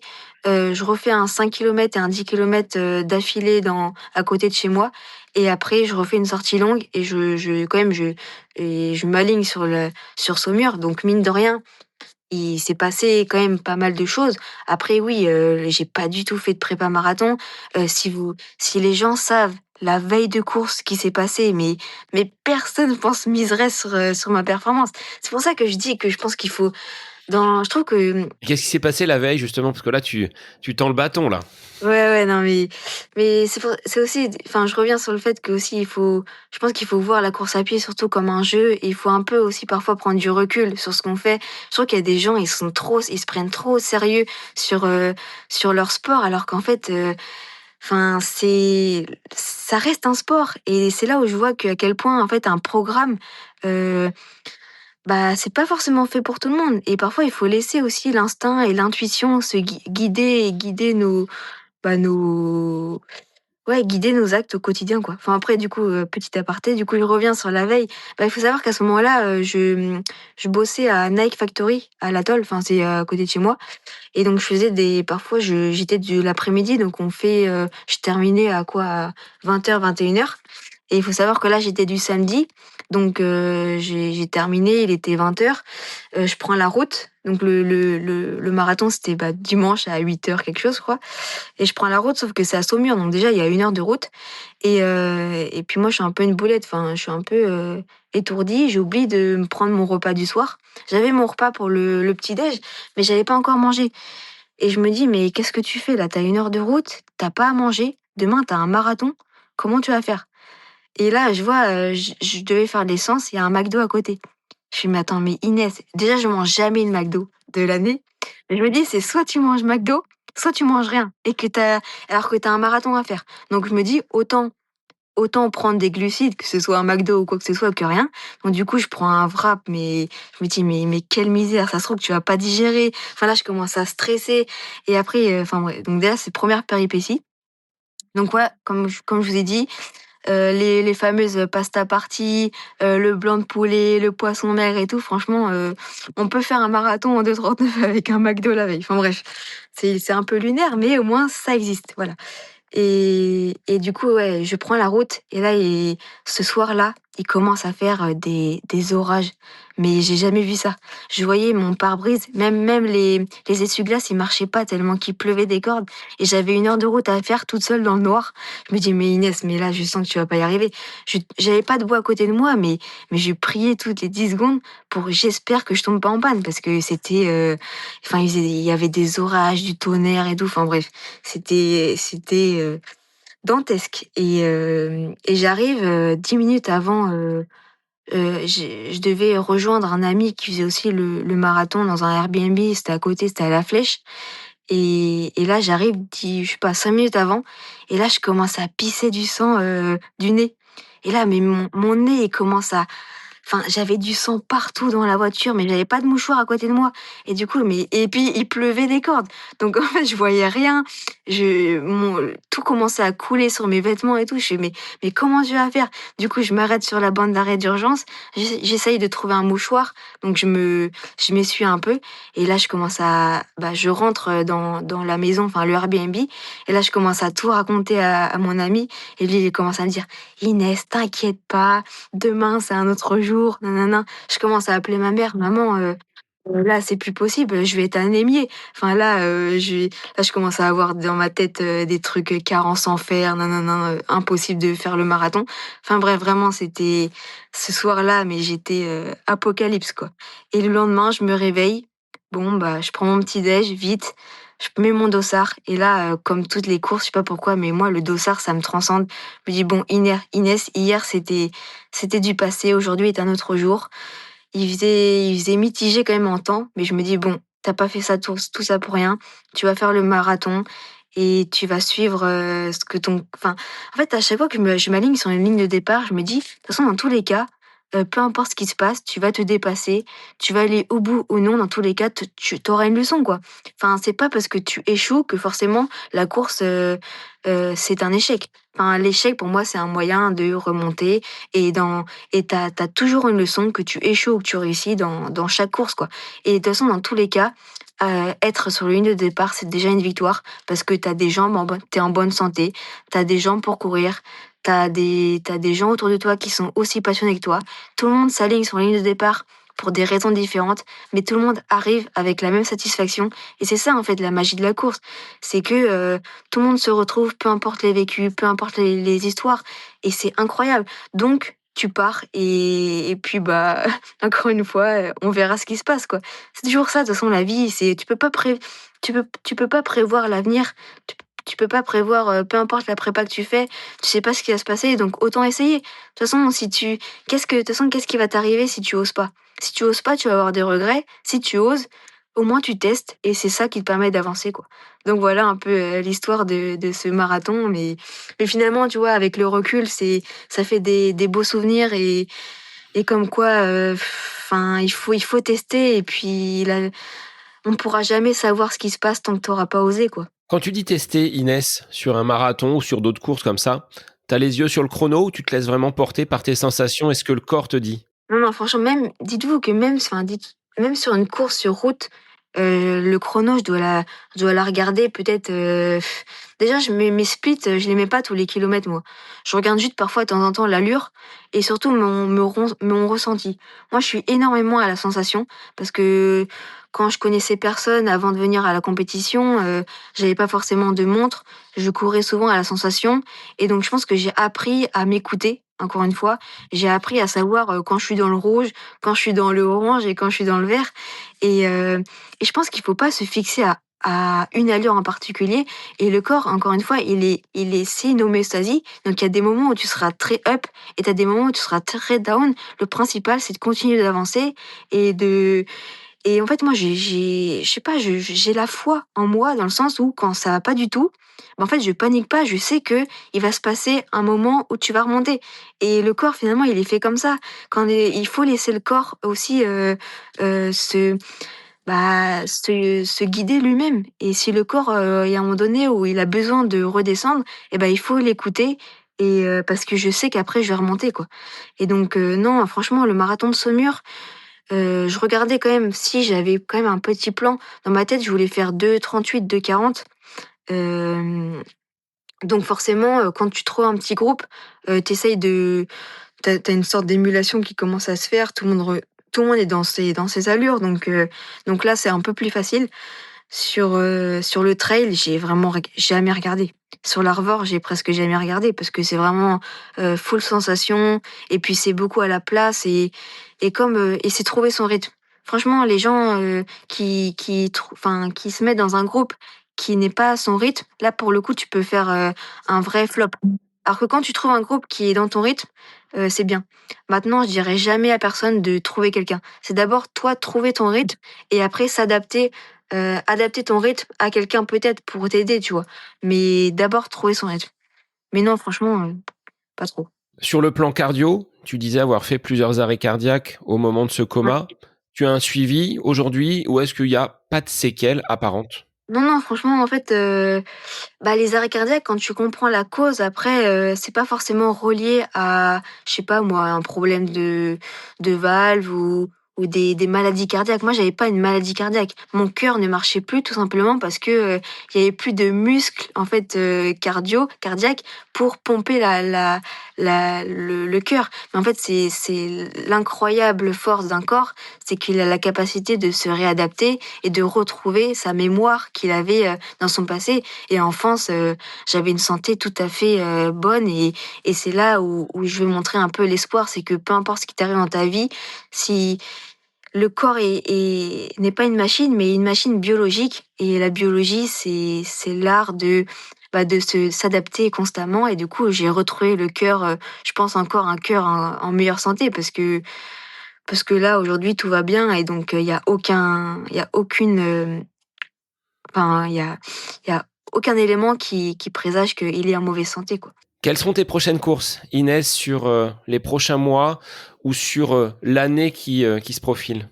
Bah, là, du coup, je suis en fracture, donc c'est 6 à 8 semaines d'arrêt. Donc là, c'est 2025, c'est fini. J'espère quand même, retrouver, les chaussures, d'ici 2026. Après, alors j'ai un gros objectif qui est plutôt sur le long terme, c'est fin juin, c'est le marathon du Mont Blanc. Alors là, ça va être vraiment un double challenge parce que j'aime la montagne, mais entre aimer et savoir, courir en montagne, c'est pas pareil. Donc là, va falloir que je mette un peu les bouchées doubles, en juin pour faire peut-être, des petites aventures à la montagne pour m'entraîner. Mais c'est vrai que là, c'est un beau challenge et un beau défi parce que je vais enfin me confronter à des filles, ouais, des filles qui m'inspirent et que je vois à chaque fois en live, sur l'ordi alors que là, je vais peut-être être à côté d'elles, donc ça va être incroyable. Et puis sinon, avant, c'est très compliqué parce que j'avais la saison de cross. Mais encore une fois, là, je rate à l'Aune. J'avais les crosses d'Alone récemment, j'ai pas pu les faire. J'avais les crosses proches de Nantes, j'ai pas pu les faire. J'avais les crosses du Corée de l'Ouest, j'ai pas pu le faire. Donc tout ça, en fait, ça devait me préparer aux crosses janvier, février, mars. Mais bon, là, vu comment je suis en état physique et mental, ça risque d'être très très compliqué. J'espère revenir malgré tout parce que les crosses, ça reste quand même un peu les bases et j'avais raté ça l'année dernière, donc je me suis dit on va faire ça cette année. Mais bon là je sais pas si je vais être en capacité. Après forcément j'aime bien mi-saison mettre un marathon. Alors ça sera lequel, je sais pas. J'hésite entre les championnats de France de marathon et il y a un marathon dans le coin. Soit marathon de Paris, soit marathon de Saumur, encore une fois, je sais pas. C'était un marathon, après, en fait, c'est très compliqué parce que quand tu te blesses, t'arrives pas à te projeter, tu viens un peu. Moi aujourd'hui, je vais un peu au jour le jour parce que C'est une blessure, surtout une fracture, c'est des hauts et des bas. Donc franchement, j'écoute mon médecin, il me dit 6 à 8 semaines. On espère que fin décembre, j'aurai plus de douleur. Mais entre n'avoir plus de douleur et récupérer son niveau, ça, c'est autre chose, quoi. Il y a un pas à franchir et c'est pas Ouais, c'est automatique. Là, on n'est pas sur du on-off, hein, comme tu disais tout à l'heure. Comment ça? Sur le fait de pouvoir reprendre aussi vite, parce qu'il faut laisser le temps au corps de consolider la fracture et de revenir après sur la réadaptation. Donc j'avoue que ouais, c'est compliqué. Peut-être que je vais faire une année off, hein, je sais pas. Enfin, franchement, j'espère pas, parce que quand même, le marathon du Mont Blanc, déjà, il y a très peu de. Enfin, c'était déjà une chance inouïe d'avoir été tiré au sort. Donc là, il faut que je mette. Enfin là, c'est vraiment le gros objectif avec le marathon, je pense. Après, moi, vous savez, je suis tellement pas influençable, mais quand on me propose des projets qui me tiennent à cœur, forcément, ça me tente. Et si j'ai une invitation quelque part qui me tente, forcément, je pense que je vais y aller, quoi. Mais ouais, plus côté, je pense cette année, ouais, plus côté montagne, on va essayer. Après, on verra. Quel serait, Inès, un instant où tu es à côté de mes pompes? C'est la dernière question du podcast traditionnel. Qu'est-ce que tu aimes faire quand tu n'es pas en train de courir, de pédaler? C'est quoi ton petit jardin secret? Qu'est-ce que tu aimes faire? Oh là là, mais il y a plein de choses, hein. Moi, je suis un peu multipassion. C'est ça le problème. C'est que j'arrive pas j'aime bien... j'ai je sais pas. J'aime bien écrire, j'aime bien dessiner. Mon chien, forcément, tout ce qui est canin, j'aime bien. La science, j'adore tout ce qui est science. J'aime bien me former à ça. En projet, ça, faut le dire, j'aimerais beaucoup faire un potager. Voilà. Créer un potager, mais je l'ai pas encore fait, donc là, je commence à un peu m'éduquer. Après, qu'est-ce que j'aime faire? Mais il y a plein de choses. J'aime bien faire de la philo, créer des poésies, beaucoup de trucs créatifs. Moi, faut savoir, j'ai un bac scientifique, mais option art. Tu vois, un peu le côté lunaire chez moi, c'est totalement ça. J'ai le côté science de ma mère et le côté un peu architecture, enfin artistique de mon père et de ma famille. Donc en fait, tu fais un mélange et c'est moi. Donc ouais, tout ce qui est... Ouais, j'aime bien toucher de mes mains. Là, j'étais en plein déménagement, donc je bricole quelques trucs. Et après, ça reste la science. Moi, j'adore la science, de toute façon. Tout ce qui est études scientifiques, j'aime bien.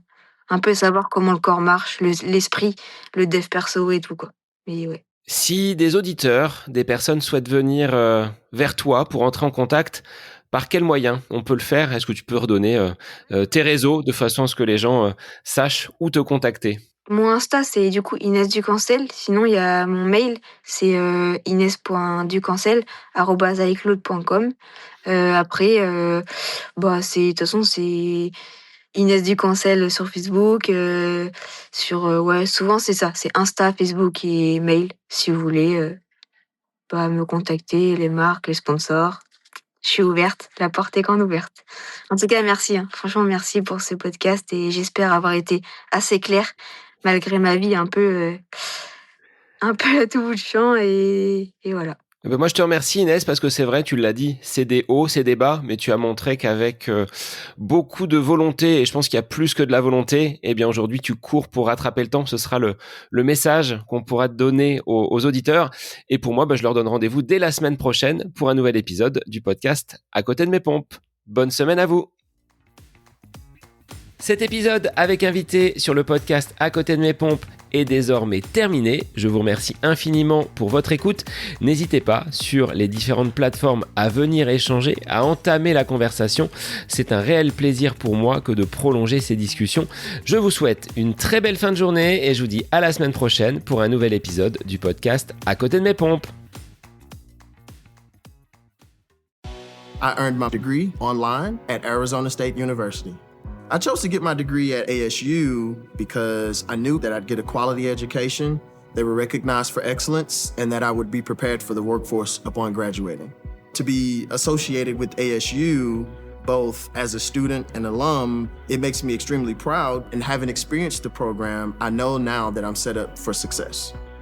Learn more at asuonline.asu.edu.